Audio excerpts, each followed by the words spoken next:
Bonjour chers amis, nous allons parler aujourd'hui, Be'ezrat Hashem, d'une grande personnalité du Ham Israël qui nous a quittés malheureusement cette semaine.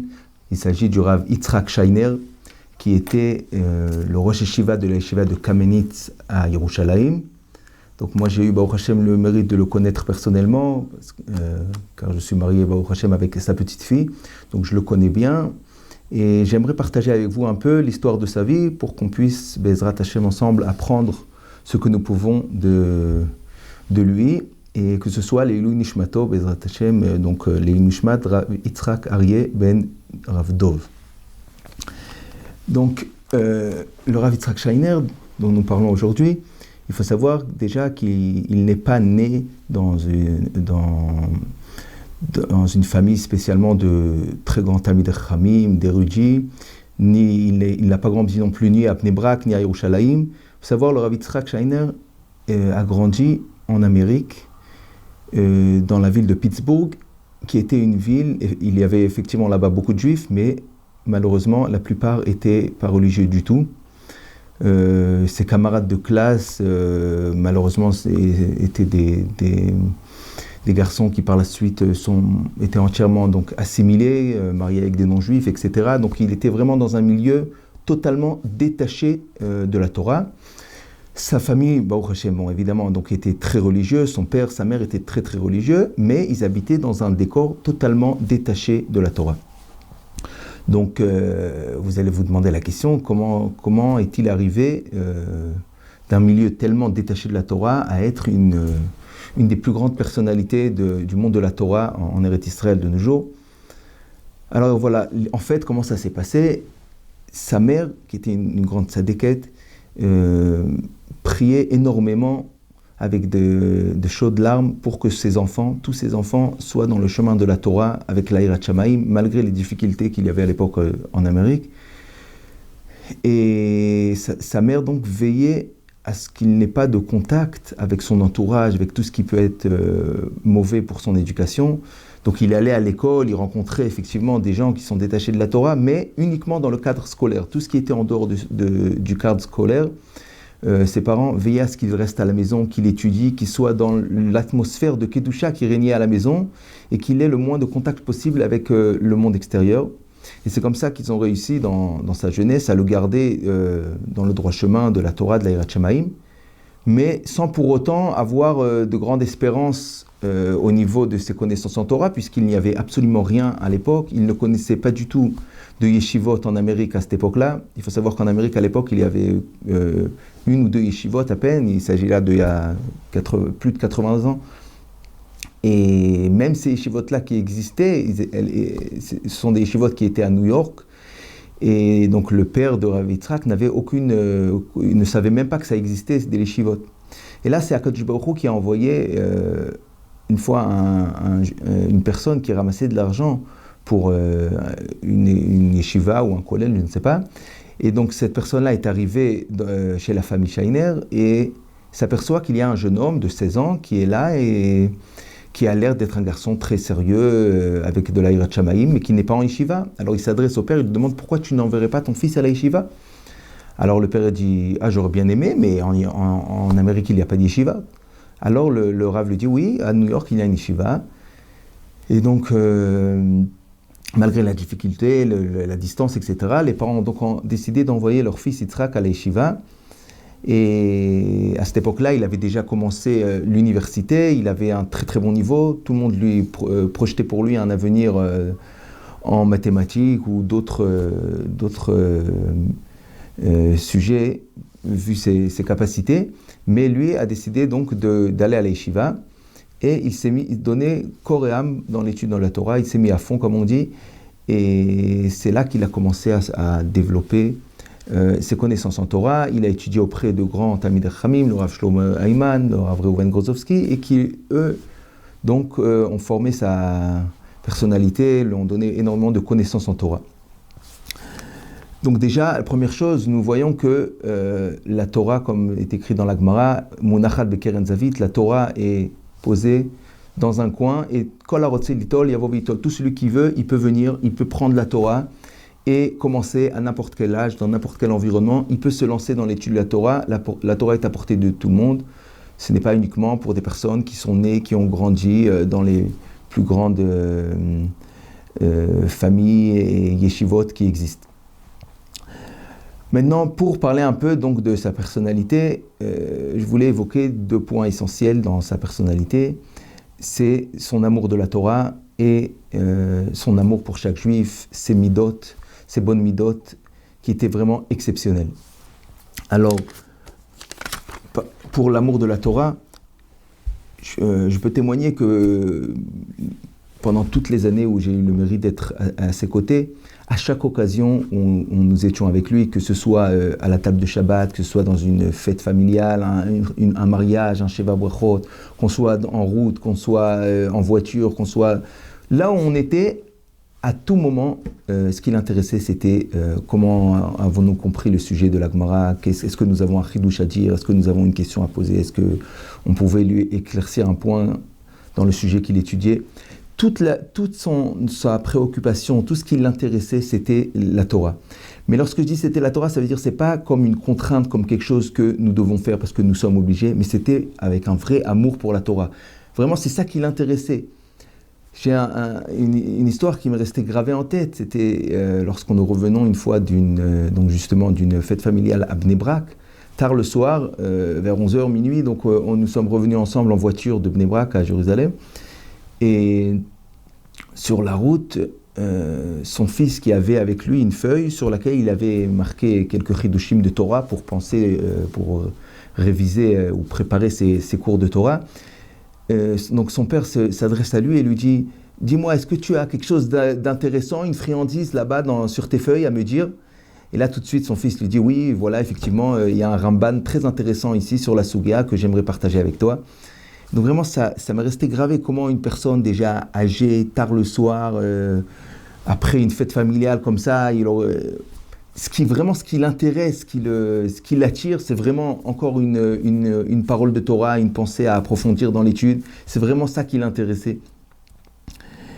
Et pour parler donc de sa concentration aussi dans l'étude de la Torah, je me souviens qu'une fois, un Motzei Shabbat, nous étudions ensemble un Avnei Miluim. Avnei Miluim, c'est un sefer très complexe, très approfondi dans l'étude.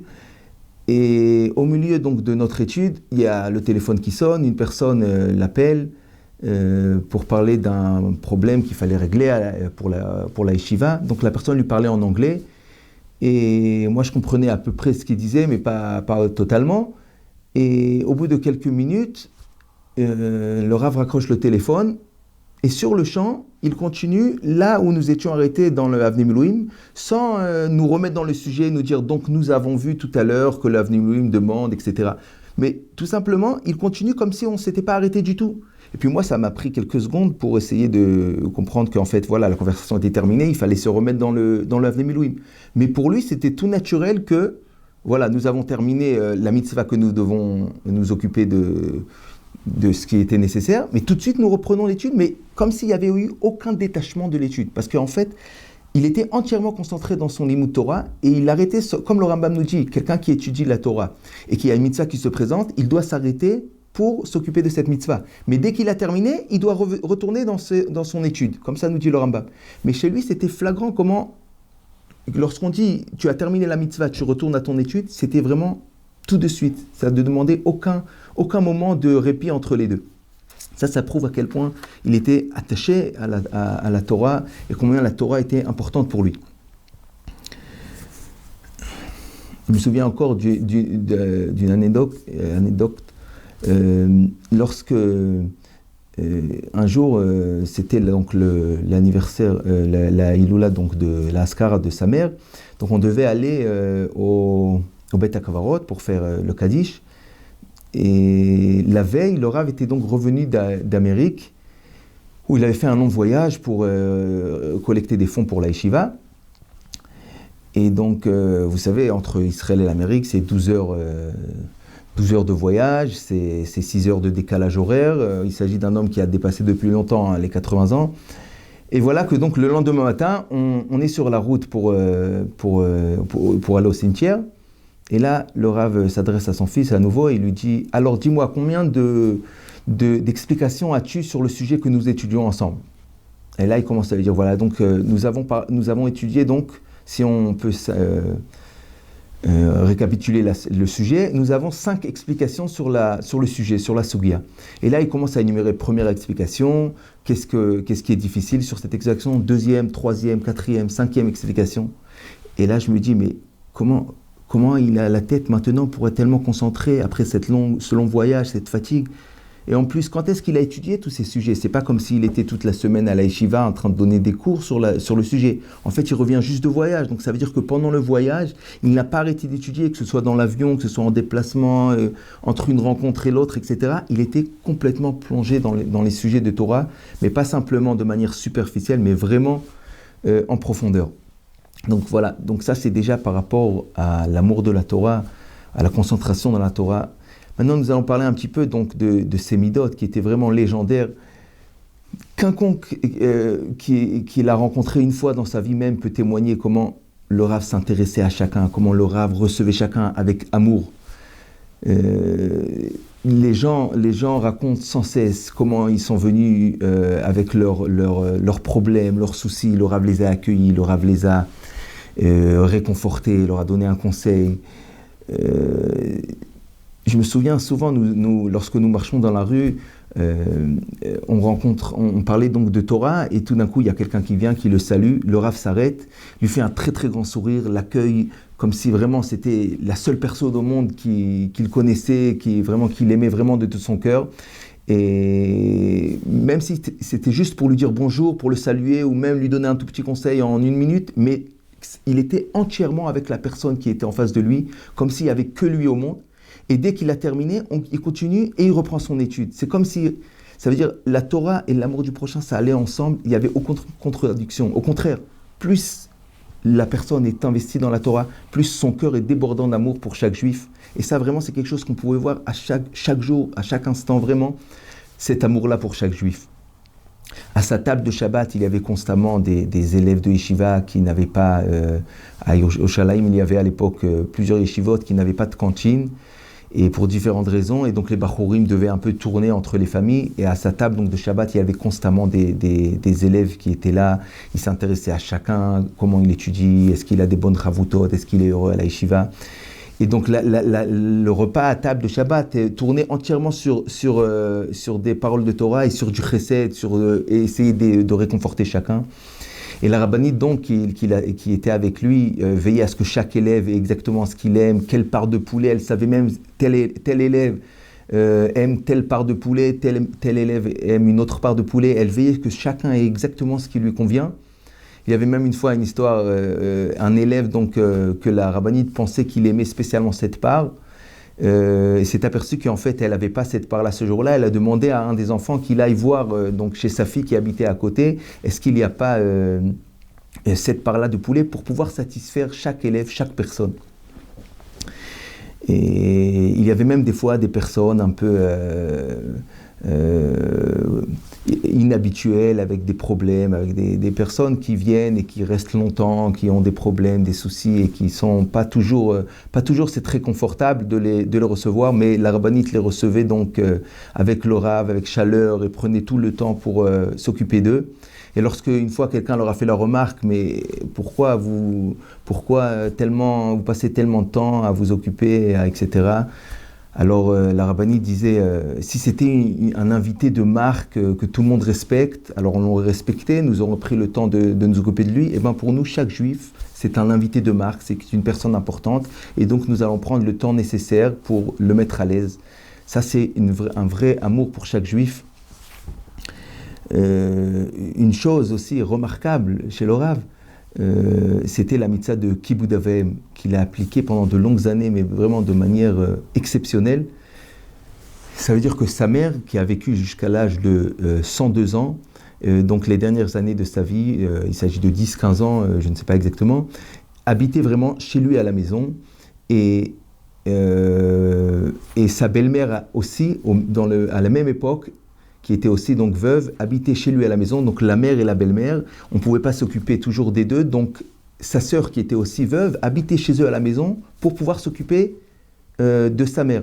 Donc il y avait 3 femmes veuves à la maison et constamment le Rav était là avec sa femme pour s'occuper de chacune d'entre elles, pour voir à ce que chacun se porte bien. Donc malgré tout son investissement dans l'étude de la Torah, ses obligations par rapport à la yeshiva qu'il était responsable et qui avait aussi donc une école, une yeshiva ktana, un kollel, tout ce qui va avec.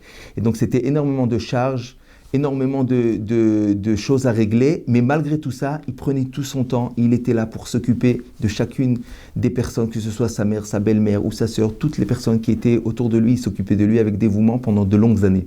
Ça, c'est vraiment une mitzvah de Kibud Av Va'em qu'il a accomplie de manière exceptionnelle. À tel point, là, je vais vous dire à quel point il était attentionné à voir que chacune d'entre elles, que ce soit sa mère ou sa belle-mère, se sentent bien. On raconte que pendant toutes ces années-là, le Rav n'a jamais quitté la maison en compagnie de son épouse. À chaque fois qu'il fallait aller dans un mariage ou dans une fête familiale, le Rav veillait à ce que son épouse sorte avant et seulement après il la rejoignait. Pourquoi ? Pour ne pas donner ce sentiment-là à sa mère ou sa belle-mère qui était veuve. Voilà, les jeunes peuvent aller donc ensemble au mariage, alors que moi je suis déjà tout seul, j'ai personne qui m'accompagne. Donc pour ne pas lui donner une seconde ce sentiment-là de solitude, le Rav veillait à ne jamais quitter la maison en compagnie de son épouse. Ça, c'est quelque chose qui prouve à quel point il était dévoué, attentionné à ressentir même les sentiments de chacun. Et ça, c'est vraiment des dargotes, des niveaux de midot tovot, de traits de caractère qu'il a travaillé tout au long de sa vie, en parallèle avec son investissement dans l'étude de la Torah. Je ne veux pas m'attarder plus longtemps pour ne pas être trop long, mais vraiment ça, ce sont des qualités de midot tovot et d'amour de la Torah que le Rav avait. Et Bezrat Hashem, si nous allons essayer nous aussi de nous renforcer, Leilou Nishmato, d'apprendre de cette grande personnalité tout ce que nous pouvons et nous renforcer dans l'amour de la Torah, dans l'amour de chaque juif, dans les Midot Tovot. Et Bezrat Hashem, ceci sera pour lui une Ilou Nishama, Bezrat Hashem. Te Nishmato Tzroa Betzroa Chaim.